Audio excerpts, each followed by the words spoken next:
A tradição judaico-cristã, os livros sagrados da tradição judaico-cristã, têm mais ou menos 3.600 anos de acúmulo de sabedoria. Isso nós podemos ver naquilo que nós cristãos chamamos de Primeiro Testamento e Segundo Testamento, ou em uma outra linguagem é Antigo Testamento e Novo Testamento.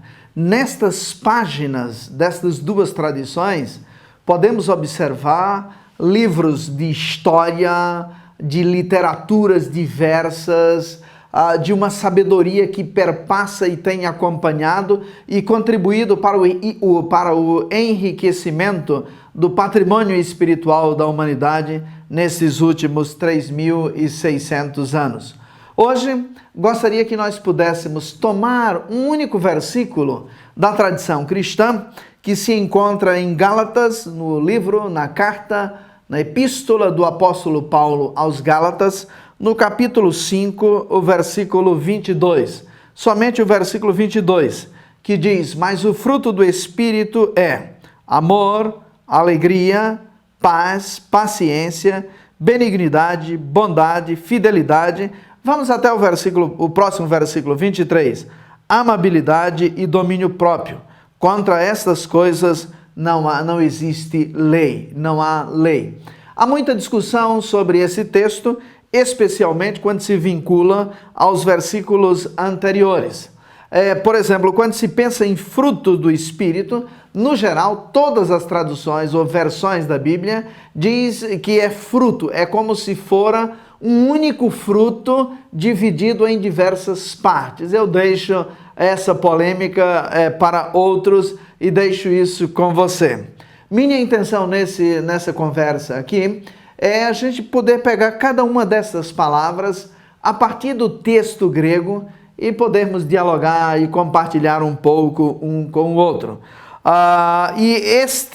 Estas palavras que aparecem, estes termos, esses conceitos que aparecem nesse texto, eles são riquíssimos em português, mas muito mais ricos ainda quando nós retrocedemos a 2.000 anos atrás e podemos resgatar um pouco dos originais gregos.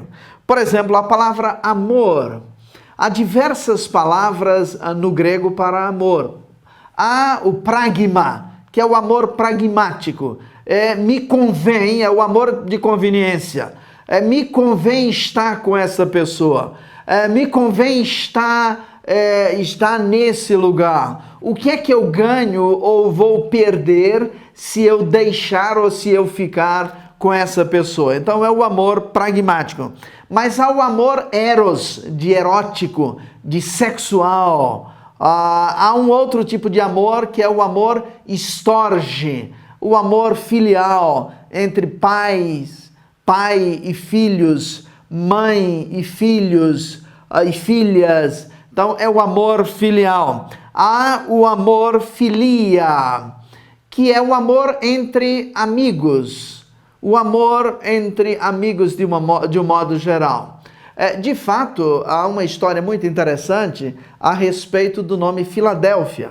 Por exemplo, que é uma das cartas que aparecem no livro de Apocalipse. Diz que haviam 2 irmãos e um era o rei em determinada cidade.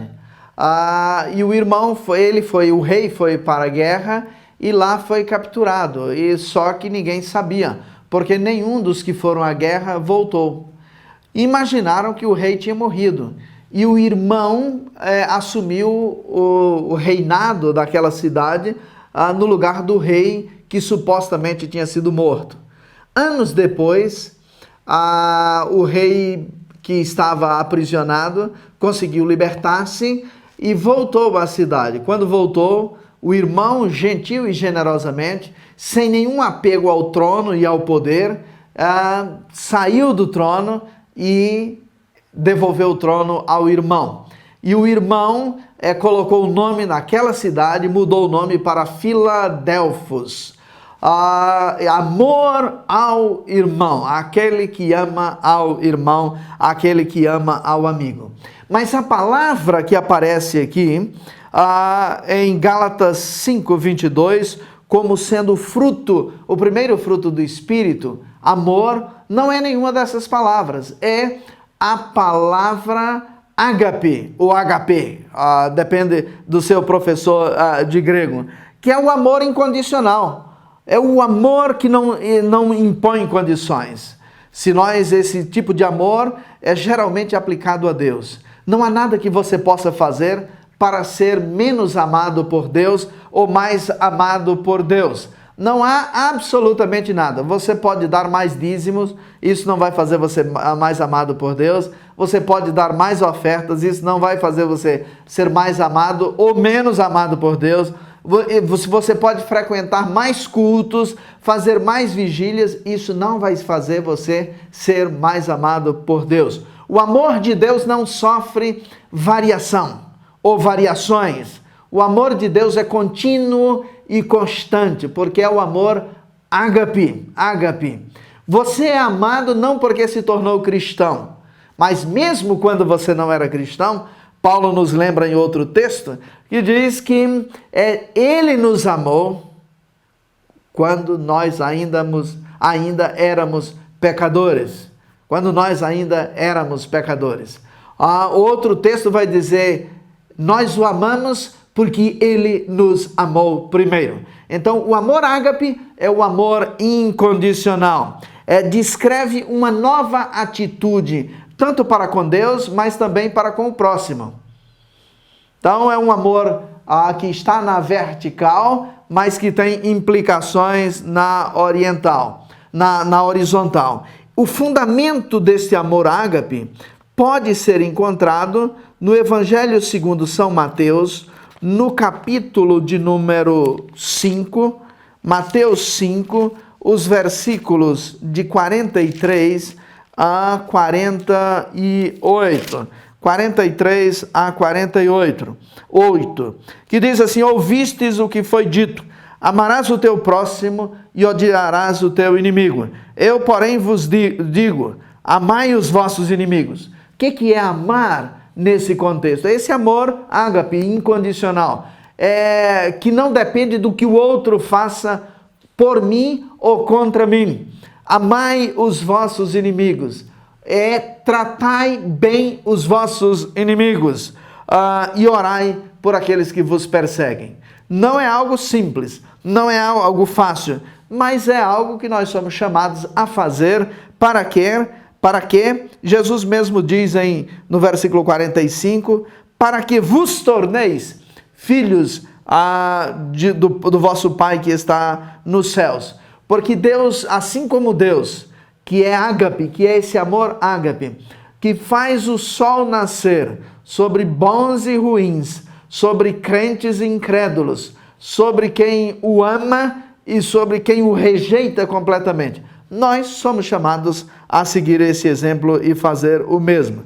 E Jesus diz assim, pois se vocês amam só quem amam vocês, que recompensa tereis? Não fazem assim os publicanos, os fariseus, as outras pessoas. Se vocês cumprimentam única e exclusivamente aqueles membros da igreja ou aqueles que amam, que vocês amam, não fazem isso as outras pessoas. Sede perfeitos, como perfeito é o vosso Pai que está no céu.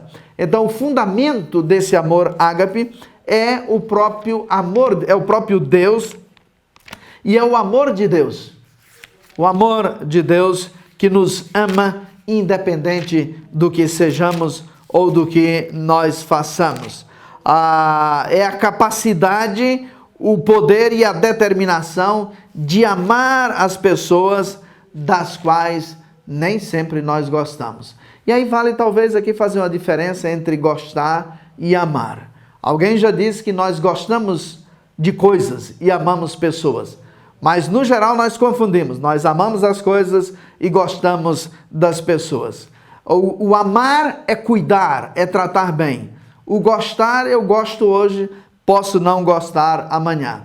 Nós somos chamados a amar as pessoas como elas são e esperando ou com a expectativa de que, amando-as como elas são, elas possam ver em nossa maneira de tratá-las, em nossa maneira de cuidar delas, que Deus as ama e elas possam se deixar transformar. A segunda palavra que aparece em Gálatas 5:22 é alegria. O fruto do Espírito é amor, é o amor ágape, o amor incondicional. A segunda palavra é alegria, que no grego é chara, que é um estado de satisfação que geralmente se expressa em sorrisos e muitas vezes em gargalhadas. Mas chara era também uma saudação entre os gregos, né? A alegria seja contigo, a alegria te acompanhe, era uma saudação muito comum.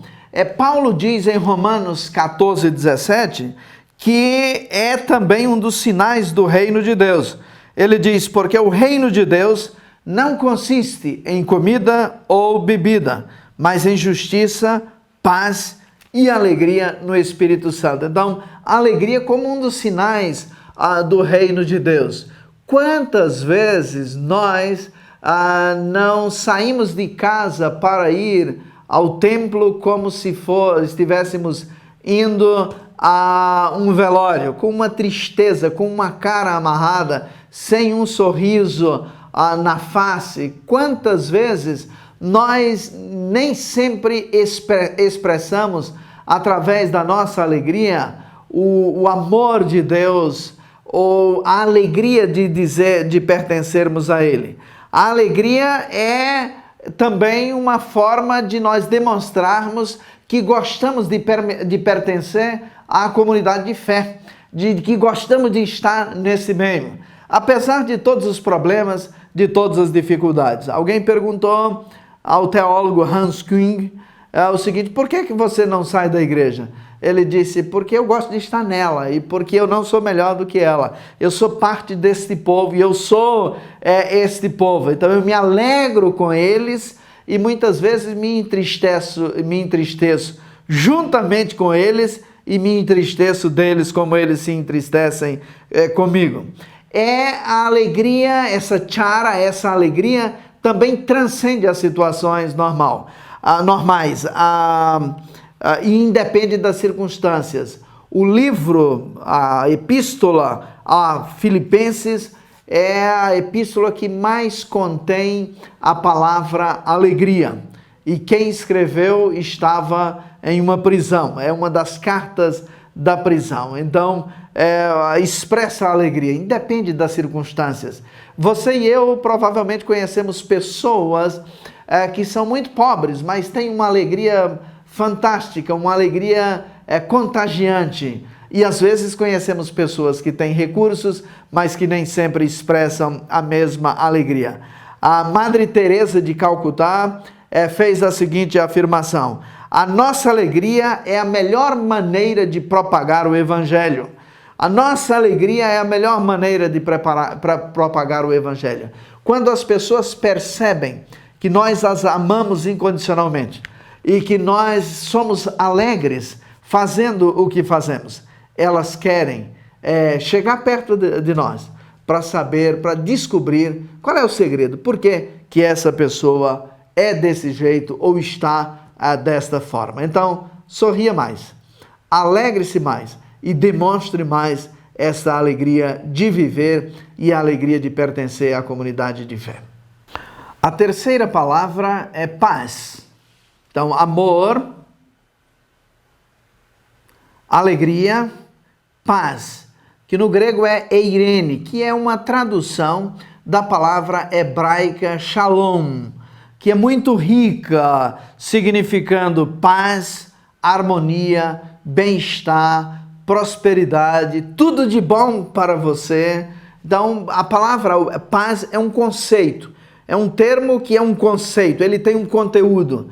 Não é simplesmente uma palavra qualquer. Essa paz está recheada de conteúdo que nos remete ao Primeiro Testamento.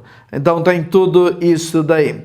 O alvo da paz, não o alvo da paz, mas a ideia de paz, tanto no Primeiro Testamento quanto no Segundo Testamento, não é a ideia de que tem sido popularizada em nosso meio.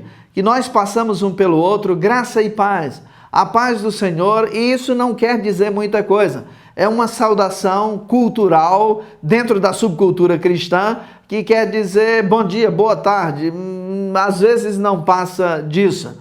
A paz, ela é fruto da justiça. Ninguém consegue viver em paz onde predomina a injustiça, onde predomina o controle do outro, onde predomina o domínio sobre o outro, onde predomina o levar vantagem sobre outro ou sobre todos os outros. Então a paz, ela é fruto da justiça. Para que haja paz é preciso haver justiça. Agora é interessante que o alvo da filosofia antiga era a chamada ataraxia, que era a tranquilidade, uma mente quieta. E isso eles entendiam que se conseguia fazendo o quê? Não se intrometendo em nenhum problema. Era ser indiferente e livrar-se de qualquer emoções. Então, uma pessoa que queria buscar a paz no mundo grego, dentro da filosofia antiga, era recomendada que ausentasse, procurasse eliminar ao máximo as suas emoções, a apatia, e não se intrometer na vida alheia. É verdade que intrometer-se na vida alheia já é o caminho para não intrometer-se, é o caminho para viver em paz. Entretanto, não é ser indiferente às questões sociais. No Novo Testamento, paz é eirene. A eirene cristã não é ausência de conflitos. Jesus viveu em paz no meio de todos os conflitos. Ele nasce no meio de conflitos, vive no meio de conflitos e morre por causa de conflitos. Então, a eirene cristã, a harmonia cristã, a paz propagada pelo cristianismo não é a ausência de conflitos, mas é tudo aquilo, é a busca para que todos possam ter saúde, bem-estar, a justiça, harmonia e qualidade de vida. Eirene para você. O outro termo que aparece é a palavra longanimidade. Algumas paciência, mas nas versões mais antigas, longanimidade, que é mais do que simplesmente paciência. No grego é macrotumia, macro, grande, longo, e tumos, ânimo, disposição ou paciência. Então, macrotumia é a ideia de ânimo, de ter uma energia positiva. É animar. Animar é dar vida, animar alguém, dar vida. E desanimar é tirar a energia de alguém, tirar a vida de alguém. Então o texto nos convida a sermos longânimos, a termos um ânimo longo, uma paciência longa, a sermos pessoas que não se desanimam facilmente, ou que mantêm o ânimo por um longo tempo, apesar dos problemas, apesar das circunstâncias, apesar das situações, daquilo que acontece ao redor. Tem uma frase de Bergoglio que diz: não desanimem-se, para vencer as tribulações temos a força do Espírito Santo. Isso é ser longânimo. Então, longanimidade. O texto nos convida a termos ânimo longo, a sermos pessoas que mantêm o ânimo por um longo tempo e que não se deixam abater facilmente. Estamos ainda, ou estamos somente tomando cada termo, cada conceito do fruto do Espírito e interpretando, fazendo uso do texto grego para nos ajudar a entender a profundidade da sabedoria bíblica e o quanto ela nos ajuda ao viver diário e o quanto ela nos convida a termos uma qualidade de vida melhor e a ajudarmos outros a irem pelo mesmo caminho. Então, até agora, nós nos detivemos à análise da palavra amor, ágape, da palavra alegria, chara, da palavra paz, eirene, que advém do hebraico shalom, da palavra longanimidade, que é a palavra macrotomia, e agora tem a próxima palavra, é benignidade. A palavra benignidade é krestotes no grego. A benignidade. E o que é benignidade? Tem a ver com bondade, com gestos de gentileza, tem a ver com ternura, com meiguice, com carinho. Na verdade, tem a ver com tudo isso, mas benignidade é a capacidade que uma pessoa vai desenvolvendo ou desenvolve com o passar dos anos de fazer com que outros sintam-se bem em sua presença e em sua companhia.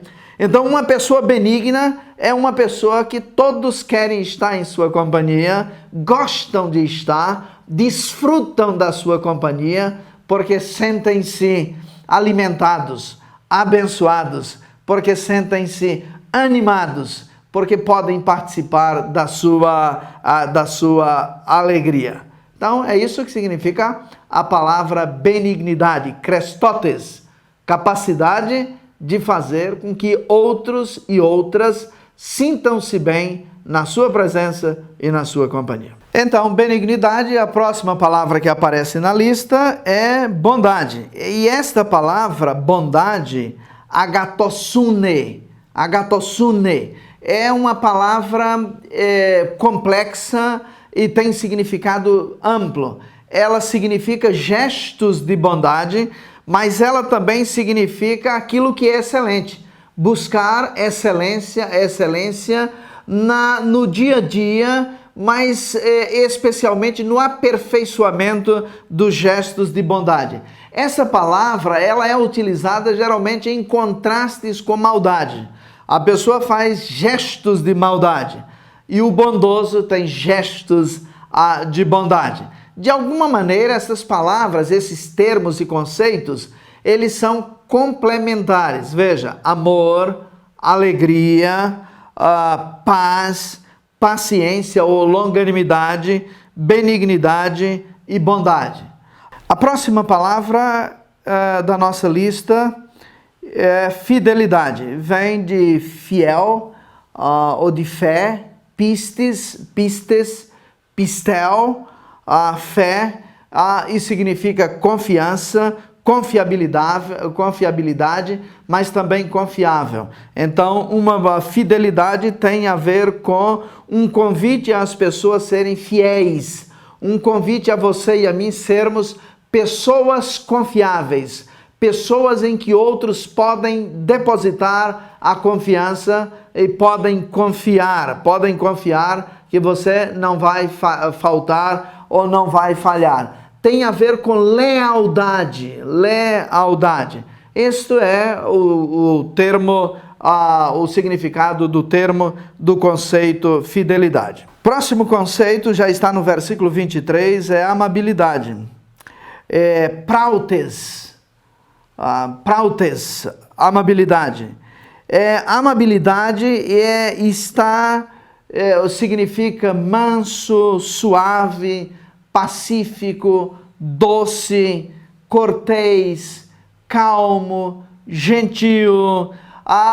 Está relacionado geralmente com espírito não beligerante, espírito não provocador, no sentido de pessoas aguerridas, guerreiras, que querem provocar briga com tudo e com todos e gostam de ver o circo pegar fogo, usando uma expressão nossa. Então, a pessoa mansa é uma pessoa cortês, uma pessoa educada, pacífica e pacificadora, doce, que trata bem as pessoas, que procura juntar e não espalhar, que procura fazer com que as pessoas se unam e não se afastem. O manso ou a pessoa mansa é aquela que constrói pontes e não que as destroem para que as pessoas não se aproximem. O último conceito que o autor da carta aos Gálatas apresenta aqui como parte do fruto do Espírito é domínio próprio. Ekrateia é o termo grego.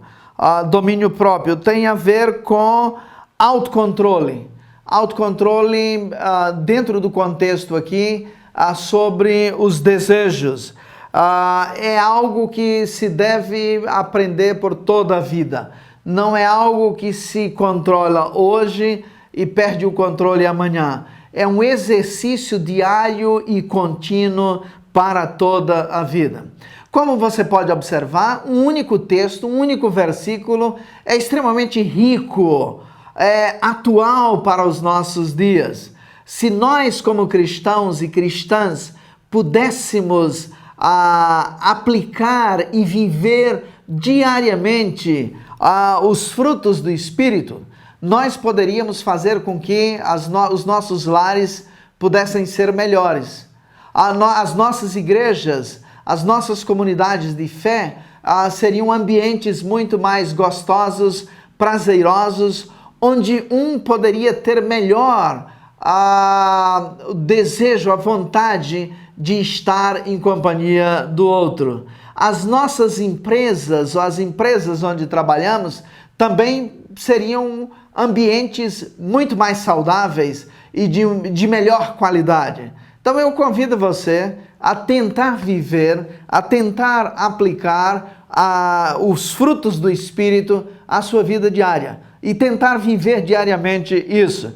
E aí você tem, ao invés de ler a carta aos Gálatas como um todo e depois esquecer, temos 2 versículos e nesses 2 versículos muitos desafios talvez para todo esse ano. Gostaria de você de tentar para ser um melhor cristão, uma melhor pessoa que é de paz e que busca a paz através da justiça, do amor, da alegria, através de gestos de bondades, mas também na tentativa de aprender a fazer outros gostarem e terem prazer em estar em sua companhia e em sua presença. Convido você a viver os frutos do Espírito, ou o fruto do Espírito no seu dia a dia. Deus abençoe você.